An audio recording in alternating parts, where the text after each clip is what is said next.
ó, não é só o Inter que tá fazendo dói. esse tipo de coisa por aí, não, tá? O Wagner Mancini, técnico de futebol, né, que todo mundo conhece, reclamou o seguinte, não sei em que lugar ele deu essa declaração, pode me informar aqui a produção se quiser, mas o Mancini disse o seguinte, tenho 4 clubes na justiça. O Botafogo, por exemplo, tem dívida comigo e contrata a todo instante. Apesar de grandes contratações e muito dinheiro gasto, o Botafogo tem uma dívida vigente com o técnico, segundo o próprio Mancini, né? O Botafogo não se manifestou sobre isso por enquanto. Claro que nesse caso aí é bom ouvir os dois lados. Mas o Mancini se manifestou e falou: os caras estão contratando, estão gastando, trazendo um monte aí, só a contratação milionária, e a dívida que eles têm comigo, nada feito. Eu nem lembro quando o Mancini dirigiu o Botafogo. Tem um tempinho, né, o Garoni? Tem tempo, não foi na gestão técnica, não. Possivelmente o Vasco tá entre esses 4 aí que estão devendo o Mancini também, não duvido não. E assim, tem muita gente que acha que esse debate é entre, da questão do fair play, é entre quem tá devendo e quem tem a receber. E assim, e para mim isso na verdade é bom para todo mundo. Porque assim, os clubes que geram essa... Não é, né? Não é só isso. Não, e assim, o pessoal acha que é ruim para os clubes que estão devendo, não é não. Porque essas dívidas acontecem exatamente porque não tem responsabilidade dos presidentes, né, normalmente dos clubes, que geram essas dívidas, fazem contratações que não podem arcar e normalmente deixam para gestões futuras para pagarem. E aí você vai transformando isso numa bola de neve, vai empurrando para frente. Ou alguém acha que o 1,4 bilhão de dívida que o Vasco tem na justiça, que está em recuperação judicial, veio de quê? É exatamente desses tipos de contratações, dessas dívidas que vão sendo geradas e que muitas vezes os dirigentes fazem contratações de valores que eles sabem que não podem pagar, mas está ali, às vezes falta 1 ano para acabar o mandato, falta 2 anos, 1 ano e meio, você vai empurrando com a barriga e deixa para a próxima gestão. A gente fala em dívidas de clubes, mas as dívidas são dos clubes geradas por pessoas, geradas por gestores, que ficam para a associação posteriormente. Então, o fair play financeiro é importante para os clubes, inclusive para que não se permita que gere tanta dívida que afunda os clubes. Né? Você olha os clubes que são devedores hoje em dia, que tem dívidas estratosféricas, que você tem que virar SAF, tem que vender para conseguir tentar se reerguer. Tudo isso vem de dívidas geradas por irresponsabilidade financeira. Né? Então é algo, para mim, fundamental para o futebol, para você tentar recuperar os clubes de maneira geral. Né? Claro, alguns estão mais sanados do que outros, mas a grande maioria não está. E a declaração do Mancini foi ao site Voz do Esporte, tá? Voz do Esporte, estamos dando crédito aqui. Sei que o Papa quer perguntar alguma coisa, mas já vou passar para você dessa bola aí no Maracanã. Vamos falar agora do Botafogo. O técnico David Ancelotti pediu à diretoria do Botafogo a contratação de um centroavante para fazer sombra ao titular Arthur Cabral. Nas últimas semanas, o clube chegou a demonstrar interesse no iraniano Taremi, da Inter de Milão, e no espanhol Rafa Mir, do Sevilha. Mas a pedida salarial desses atletas impediu que as negociações avançassem. Atualmente, o italiano tem como opções no elenco o uruguaio Mastriani e também o garoto Kaique, recém-promovido das categorias de base. Nos últimos jogos, no entanto, ele tem utilizado outros atletas nessa função, como o argentino Joaquim Correia e também o ponta Nathan Fernandes. Lembrando que essa janela de transferências vai até o dia 2 de setembro, ou seja, a diretoria alvinegra terá pouco mais de um mês para atender esse pedido de David Ancelotti. O último reforço a chegar, o volante Danilo, tem a estreia programada para o próximo domingo, quando o Botafogo vai receber o Cruzeiro no estádio Newton Santos pela 18ª rodada do Campeonato Brasileiro. Danilo disputa um lugar no meio-campo com Newton, pelo tempo de inatividade do Danilo, que não faz uma partida oficial desde o dia 25 de maio, quando ainda defendia o Nottingham Forest pelo campeonato inglês. Pode ser que ele comece no banco de reservas. Lembrando que uma outra opção para o setor, o Alan, está suspenso, levou o 3º cartão amarelo contra o Corinthians e não vai poder ser relacionado para esse duelo diante dos mineiros no fim de semana. Eu tô bem convencido que esse trabalho do David Ancelotti vai ser de muito sucesso no Botafogo. E não só por esses primeiros resultados iniciais, mas porque ele dá continuidade a um fio da meada, a uma linha que o Botafogo vem construindo nos últimos anos, que pra mim começa lá com o Luiz Castro, se aprimora com o Arthur Jorge e agora sim vem ganhando contornos finais na mão do Ancelotti, por mais que sejam trabalhos extremamente diferentes, até chegar nesse ponto aqui no jogo contra o Bragantino. O Botafogo, quando estava sob o comando de outros treinadores, tinha muito um padrão padrão inicialmente de trabalho de se apegar muito em transição. Muito por ainda não ter um trabalho extremamente fundamentado, mudava da transição, de um bloco médio, não à toa fez uma excelente campanha até o segundo turno com o Luiz Castro, né? Antes da queda do Luiz Castro, muito baseado em transição. O trabalho do Arthur Jorge começa na mesma linha, mas à medida que o elenco vai ganhando profundidade, e aí a gente pode falar de Almada, Luiz Henrique, Alex Telles e por aí vai, o time ganha outros contornos. E o Ancelotti, ele não reinventou a roda, ele manteve uma mesma ideia. Primeiro, ocupação do campo de ataque com muitos jogadores, geralmente 7, aí a gente tá vendo 7 no último terço, inclusive com alguns jogadores que geralmente não pisam tanto, como é o caso do Newton, que é o primeiro volante, o camisa 28 aqui, logo aqui embaixo, mais à esquerda na imagem, e o Cuiabano não tá na imagem, mas geralmente 7 pisam no último terço, para sobrecarregar e dificultar a marcação do adversário. E esse jogo do Botafogo contra o Bragantino, para mim, é impecável. E um time paciente. Se antes a gente viu verticalizava até demais, forçava algumas bolas, e assim, fez sentido durante boa parte da trajetória. Pro Botafogo se manter no pelotão de cima do futebol brasileiro, precisa de mais repertório, e o repertório que faltava é esse aqui que a gente tá vendo com o Ancelotti. Basicamente, atacar, ocupar o campo de ataque, incomodar, circular, ter paciência, usa geralmente os dois laterais ultrapassando por fora, e isso é um ponto comum lá do trabalho do Arthur Jorge, do trabalho do Renato Paiva também, que foi uma tentativa de retomar um pouco isso. Eu acho que ele só não conseguiu dar o salto a mais que precisava e que o Ancelotti tá tendo pelo menos coragem de tentar. Usa os laterais por fora, o Vitinho de um lado, o Cuiabano do outro. O Ancelotti ainda tá fazendo algumas variações, usando o Telles às vezes mais baixo para usar um ponta pelo outro lado. E aí aqui, ataca, força o adversário a bola longa para atacar de novo. Ataca primeira, segunda, terceira, quarta bola, várias vezes vai insistindo. Mas geralmente o desenho é esse daqui, saída de bola com 3 jogadores, Caio Fernando que chega muito bem no Botafogo, Barbosa e pela esquerda o Newton. Quem fazia esse papel, o torcedor vai lembrar, era o Gregory, baixando nessa saída de 3. Marlon Freitas fazendo a ponta do losango, um pouco mais avançado, também mais criativo quanto a passe. E aí faz essa saída geralmente em 3+1 para ocupar o último terço. E aí com 6, 7 jogadores com o Marlon que acaba pisando. Os pontas, assim como o Renato Paiva fazia, vão jogar por dentro. Arthur de um lado, Montoro do outro. E que descoberta é o Montoro. Tenho que fazer a minha culpa. Acabei criticando um pouquinho o Montoro antes, achando que era pesado o rótulo de Novo Almada. Ainda acho que o rótulo é pesado, mas assim, ele tá suportando extremamente bem. Laterais por fora, pontas por dentro, além do Arthur Cabral, que pra mim mantém boas características. O Igor Jesus, isso, paciência, tenta construir de um lado, não consegue, baixa, constrói do outro. E muito na base da sobrecarga, de usar muitos jogadores e ter jogadores confiantes na saída de bola. E o Caio Fernando, Caio Pantaleão, chega muito bem, corajoso de romper, de encontrar uma bola dessa. E esse tipo de sobrecarga na última linha vai gerar vantagens. Aqui o Botafogo coloca um 4 contra 4, e geralmente ainda um 5 contra 4, e que vai tentar gerar um homem livre. Aqui o lateral tem que saltar no Arthur,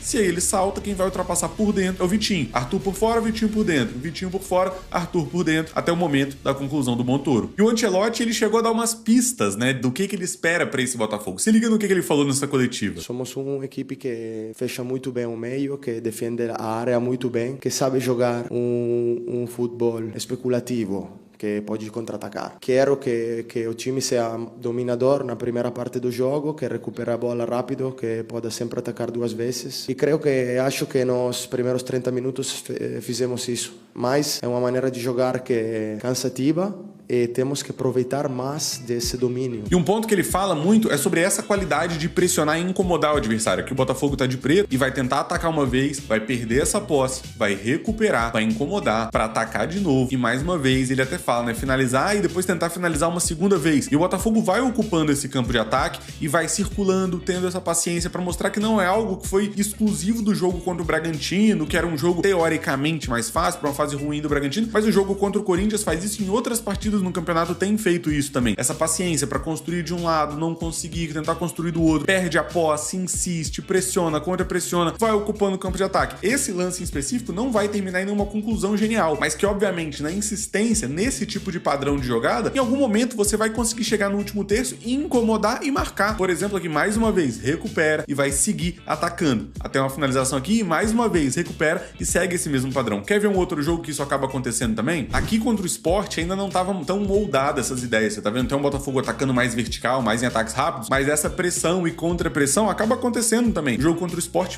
fora de casa, é importante ressaltar, o Botafogo ataca, insiste, mantendo essa mesma lógica, os mesmos padrões. Vai atacar, Montoro por dentro, o Alex Telles está atacando por fora, pressiona, contra-pressiona para tentar uma, duas vezes, e é até o momento que consegue ocupar o campo de ataque e vai chegar num gol do Arthur Cabral, que acaba que vai ser anulado, que eles vão voltar, vão circular um pouco mais essa bola com a paciência de sempre. O Marlon participando um pouquinho mais da saída, o Caio Pantaleão, camisa 31 aqui, sempre tentando esse passe de ruptura, muito útil, esse passe de zagueiro pro ponta, até reparando aqui como que segue um determinado padrão, né? Bola de fora pro Arthur, quem tá ultrapassando por dentro, aqui não é o Vitinho, outro jogador que ultrapassa, bola por trás, chega no Montoro, que poderia concluir, pareceria até bem com o lance do gol contra o Bragantino, a bola volta na beirada, gol do Arthur Cabral, aqui ele estava impedido, mas mostra os padrões e as ideias do Ancelotti. Só que, obviamente, né, você manter essa mesma intensidade por todo o jogo é pesado, é difícil você ter um time que consegue fazer tudo isso ao longo de toda a temporada. Não à toa, quando a gente pega o recorte pós-mundial, quando o Ancelotti assume e pega os jogos do Campeonato Brasileiro, o Botafogo teve 32 momentos de pressão. Desses 32, 78% aconteceram no primeiro tempo. No segundo, costuma ter uma queda de produtividade, que foi quando o Corinthians conseguiu marcar um gol. O único gol, inclusive, sofrido pelo Botafogo desde então. A melhor defesa do futebol brasileiro desde o pós-mundial. Só o Flamengo sofreu só um gol, o Flamengo sofre o gol do Santos, o Botafogo sofre o gol do Corinthians. O mais interessante, olhando para os jogos, é esse jogo aqui contra o Bragantino, que o Botafogo ele conseguiu ser dominante na partida inteira. Por mais que tenha tido só 49% de posse, teve 50% no primeiro tempo, 48% no segundo, média de 49%, mas foi dominante na partida inteira. 16 finalizações contra 10, por outro lado, 1.3 gols esperados contra 0.35. Vai mostrar um excesso de contundência, de domínio do Botafogo ofensivamente. E além dos 2 gols marcados, o Botafogo teve outras boas oportunidades. O Arthur Cabral tem uma muito boa no segundo tempo e o Correia, que acaba entrando, também tem uma grande chance que acaba sendo desperdiçada. Cria uma oportunidade, mas também acaba perdendo uma outra grande chance. O Botafogo do David Ancelotti vai ser o quê? John no gol, Caio Fernando ou Caio Pantaleão, zagueiro pela direita, Barbosa pela esquerda,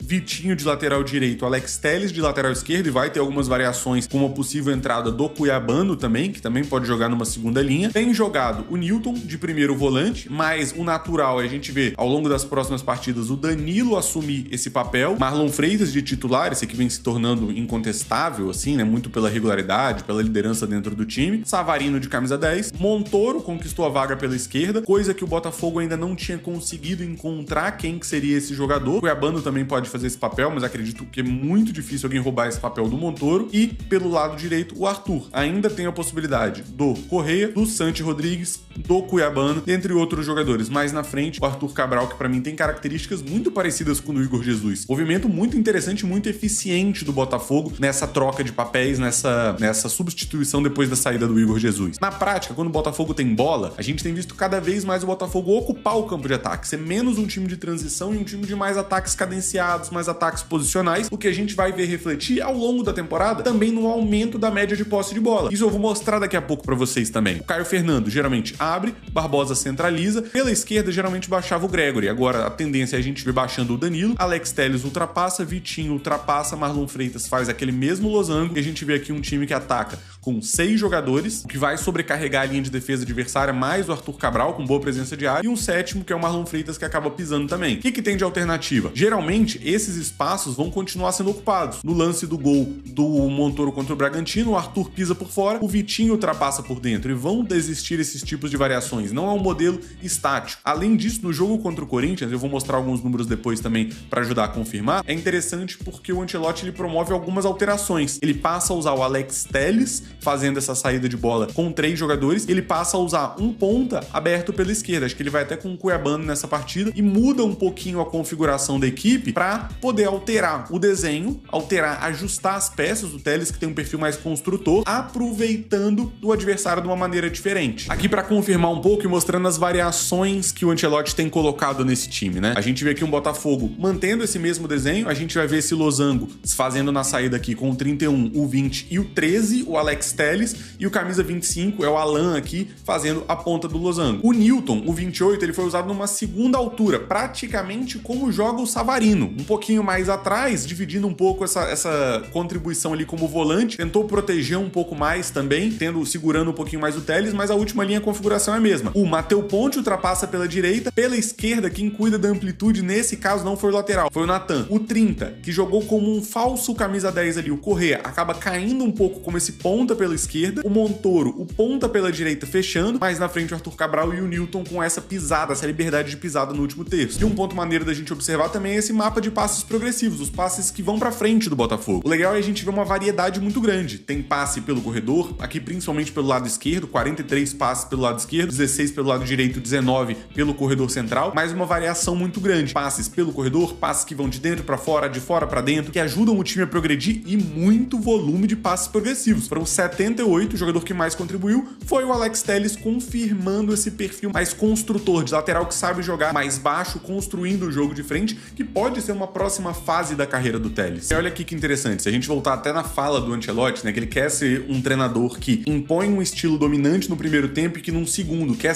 ter repertório para sair em transição, obviamente, quer ser dominante o jogo inteiro, mas é difícil por conta de intensidade, de controle de carga, mas a gente fez isso refletir um pouco no jogo contra o Corinthians. No primeiro tempo, 66% de posse do Botafogo, segundo tempo, a posse inverte, muito por queda de rendimento. Contra o Bragantino, isso mantém, a queda é ainda menor, a gente viu um Botafogo que conseguiu ser positivo também no segundo tempo, inclusive gerando mais possibilidades de gols, não marcados, inclusive como eu comentei, mas percebam, um jogo fora de casa contra o Sport, vitória por 1-0 do Botafogo, 59% de posse, essa posse cai um pouco no segundo tempo, ainda que o gol saia no segundo tempo, nos minutos finais. Jogo contra o Vitória dentro de casa, 65% de posse, 62% no primeiro, 70% no segundo, muito por estar correndo atrás do placar. E o jogo contra o Vasco, o Botafogo não faz um primeiro tempo tão interessante assim. O Vasco tem 60% no primeiro, no jogo fora de casa, o Botafogo tem 28% no segundo, acaba marcando um no comecinho da segunda etapa. Mas isso tudo ajuda a gente a entender um pouco do que o Ancelotti tá promovendo pro Botafogo, o que ele espera para essa equipe. Eu acho interessante como um treinador chega, fiel às suas ideias, consegue convencer os atletas e para mim parece dar esse passo a mais do que o Botafogo tem construído com identidade de jogo. Se com o Luiz Castro era um time que construía essencialmente em transição, com o Arthur Jorge já começa a ganhar mais repertório, a partir do momento em que tem mais elenco também para fazer isso. Com o Renato Paiva é como se fosse dando um passinho para trás. O time com o elenco em transição, ainda se encontrando como elenco, usando muito efetivamente dessa proteção da área para depois acelerar. E agora assume o Ancelotti, dando mais uma vez esse passo, não querendo comparar, mas me lembrando também essa transição, essa evolução que o Arthur Jorge conseguiu promover. Ponto interessante,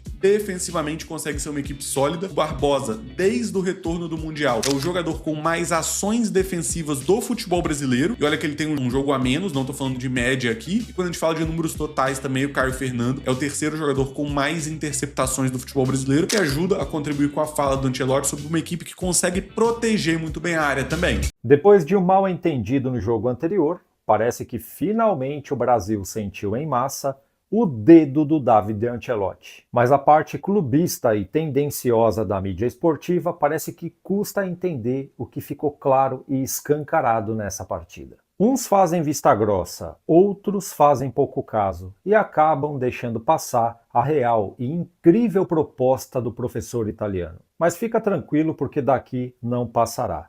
Eu vou te contar o que eu percebi dessa tática mágica do treinador. E sim, é uma tática poderosa que esse cara faz. O cara tá à frente do tempo. Mas também vou comentar sobre o efeito colateral que todo mundo já percebeu, inclusive a mídia. Até por isso eles não param de falar sobre isso, que é a falta de intensidade do Botafogo até o final da partida. Você vê como são as coisas, né? Da parte ruim, a mídia se esbalda de falar. Agora da parte boa, sinceramente, eu não vi ninguém falar sobre isso. Mas já já eu entro nesse assunto, vou dar uma pincelada rápida nessa partidaça que o Botafogo fez contra o Red Bull Bragantino. E ainda sobre essa partida, no final desse vídeo eu vou fazer um desabafo sobre os canais Premier, que fazem parte da Rede Globo. Na minha opinião, foi uma falta de respeito com os dois clubes. Olha, tamanha indignação que eu estou, é capaz que eu solte tudo agora, mas calma que eu já chego lá. E que festa espetacular que a torcida do Botafogo fez, rapaz. Olha, sem clubismo, o estádio estava lotado, uma atmosfera espetacular, deu para sentir energia aqui de casa, cara. De repente vai aquele cão, aquele mosaico em 3D do cão subindo com o olho aceso. saindo fumaça, aquele fogo subindo, cara, eu fiquei maluco. E toda essa atmosfera energizou o Botafogo, né? Botou fogo no Botafogo, acendeu o time e botou uma pressão tenebrosa para o lado do adversário, viu? O Red Bull Bragantino não está vivendo um dos melhores momentos da existência, mas tem um time muito bom, muito bem organizado e os caras sentiram. Atacaram no começo, né? Até os 5, 6 minutos de jogo deu aí um trabalho para o John e no final do jogo. Nesse meio tempo, foi só Botafogo. Foi uma partida que terminou 2-0 para o Botafogo, mas o placar moral, a gente pode colocar um 5-0 tranquilamente. O samba começou com o menino Montoro, oportunista no sentido bom da palavra, né, que estava muito bem colocado quando recebeu a assistência do Vitinho.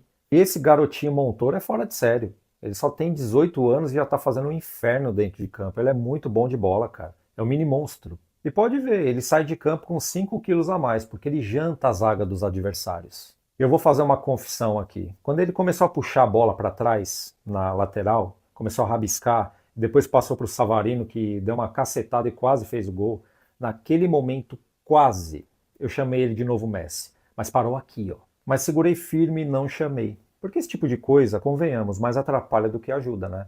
O garoto tá chegando agora, só tem 18 anos. Aí você chega e fala, pô, é o novo Messi. Aí chega nele esse tipo de coisa, ele vai pensar, pô, sou o novo Messi. E qualquer deslize que tiver na carreira, uma fase ruim daqui, outra ali, o menino já vai se frustrar. E para você tirar um moleque desse de uma frustração, é muito complicado. Então é mais fácil a gente fazer ele entender que ele é muito bom de bola, mas tem que, ó, suar a camisa para chegar no patamar do Messi. Mas que esse moleque é craque, ele é. E outro cara que fez o papel de craque, fez um papel de Messi, vamos dizer assim, né, foi o Barbosa, que desarmou o adversário com uma maestria tremenda, né, fez a função dele, tocou a bola para o Cuiabano e saiu correndo que nem notícia ruim. E já foi apontando aonde queria receber. E aí o Cuiabano deu uma de iFood, preparou e entregou aonde o Barbosa queria, e com uma cabeçada que parecia um chute, ele marcou um golaço. E convenhamos, esse é o tipo de lance que paga o ingresso de todo mundo, né? E fora esses que participaram dos gols, o Vitinho, Cuiabano, Montoro, Barbosa, eu gostei muito do Newton, do Marlon, jogou muito, o Savarino voltou a jogar bem, isso é muito importante. Tem o Pantaleão também, baita zagueiro, o John, goleiraço, né? Sempre muito importante aí em qualquer jogo do Botafogo. E o ponto negativo dessa partida foi o Arthur Cabral, que me perde um gol na cara, né? Teve uma oportunidade de ouro de fechar a tampa do Red Bull Bragantino, mas é aquilo, 2-0 é um bom placar. É evidente que 3-0 seria um placar mais confortável, mas, já que não deu, pega esses 2-0, coloca debaixo do braço e vai resolver no jogo da volta lá em Bragança Paulista, a terra da linguiça. E agora chegou o momento da gente conversar sobre o que a mídia tendenciosa ainda não falou. Pelo menos, até agora, eu não vi ninguém comentar sobre isso. Eu me refiro à tática mágica do David Ancelotti. Eu nem estou falando do esquema cru, né, 4-2-3-1, até porque vários times usam isso aqui no Brasil, né, inclusive o meu São Paulo, na época do Zubeldia, usava o 4-2-3-1. Mas eu quero falar sobre a forma que o David Ancelotti faz esse esquema funcionar. É aí que está o diferencial. O Botafogo do professor italiano, ele se inspira nos princípios modernos do futebol total, como a movimentação inteligente, a ocupação de espaço, uma construção que vem desde lá de trás. É um Botafogo que joga mais compacto. Eu não vejo mais jogadas isoladas. Isso aí acabou, né? É um Botafogo que ataca em bloco e se defende em bloco o tempo todo. E ficou muito evidente essa movimentação constante dos jogadores do meio do ataque. E os laterais fechando por dentro e por fora o tempo todo. O Botafogo de hoje não precisa mais de 3 jogadores muito habilidosos para quebrar as linhas. Eles estão quebrando linhas só com a movimentação dos jogadores. Isso é incrível, não é? Só que, infelizmente, nem tudo é perfeito. Isso tem um efeito colateral, e você já sabe qual é. O Botafogo não consegue manter a intensidade até o final da partida. Isso aí exausta muito os jogadores que ainda não estão acostumados com o esquema do David Ancelotti, mas isso demanda tempo, demanda treino e tem que ter paciência. Seria legal o David Ancelotti fazer uma adaptação, tá? Eu recolho-me na minha insignificância como treinador, por favor, ok? Só que se eu fosse ele, A partir dos 35 minutos do segundo tempo, que é o tempo que o Botafogo cansa e começa a tomar os gols a partir daí, você percebeu isso aí também, né? Então, se ele apelar para o 4-4-2 tradicional com duas linhas bem definidas para tapar os buracos do meio e forçar o adversário a jogar pelas pontas, ele vai ganhar muito com isso. Por quê? Porque dentro da área tem o Barbosa, que é alto pra caramba, tem um Pantaleão e tem o John, que pula mais que pipoca. Vai reduzir a quase zero as chances do adversário meter gol. Ah, Renato, mas isso é covardia. Não, não é. Covardia é você se recolher o jogo inteiro, como o Renato Paiva fez no Super Mundial. Aquilo não dá. E 4-4-2 tradicional não é um esquema covarde, é um esquema de juízo. Covardia seria um 5-4-1 com 3 volantes, né? E é extremamente importante o torcedor entender como é que está o funcionamento do plantel, porque a mídia está botando na cabeça de vocês que o time tem que ter intensidade nos 90 minutos mais os acréscimos. Mas a pergunta que fica é, qual é o time aqui do Brasil hoje que joga intensamente os 90 minutos mais os acréscimos? Eu não conheço. Bom, se eu errei em alguma coisa, por favor me corrija aqui no espaço dos comentários. Se você tiver alguma opinião, alguma pergunta, coloca aí também. E eu vou fechar esse vídeo com um desabafo. Uma situação que eu achei bem desagradável e eu queria compartilhar com você. Eu sabia que a partida ia passar no Premiere, né, que é um dos canais da Rede Globo, e quando deu o horário da partida eu liguei, né, coloquei no Premiere ali e estava arrumando algumas coisas e escutei o nome de jogadores do Palmeiras. Quando eu olhei para a televisão, estava no Premiere 1, né, porque só ia passar Botafogo e Red Bull Bragantino, não tinha nenhum outro jogo mais naquele horário, mas no Premiere 1 estava passando o VT da partida entre Palmeiras e Grêmio, que rolou no final de semana. Cara, só estava passando a partida entre Botafogo e Red Bull Bragantino naquele horário. Por que que a Rede Globo vai colocar um VT de jogo no Premiere 1? Parece até uma crítica vazia, sem fundamento, mas que fique bem claro. São nesses pequenos detalhes que a gente vê a importância que eles dão ou não para cada um. Se fosse Palmeiras, Flamengo, Corinthians, será que eles iriam colocar essa partida no Premiere 2 e deixar um VT rolando no Premiere 1? Mas enfim, é só esse desabafo mesmo, não achei legal, achei um desrespeito com os dois clubes. Calma, não vai embora ainda. Aqui em cima tem um vídeo especialmente escolhido pra você. E aqui embaixo tem o último vídeo que a gente postou. Corre lá e assiste, é maneiro. E aqui você vai se inscrever no canal. Clica aqui, se inscreve no canal, dá essa moral pra gente. Tamo junto.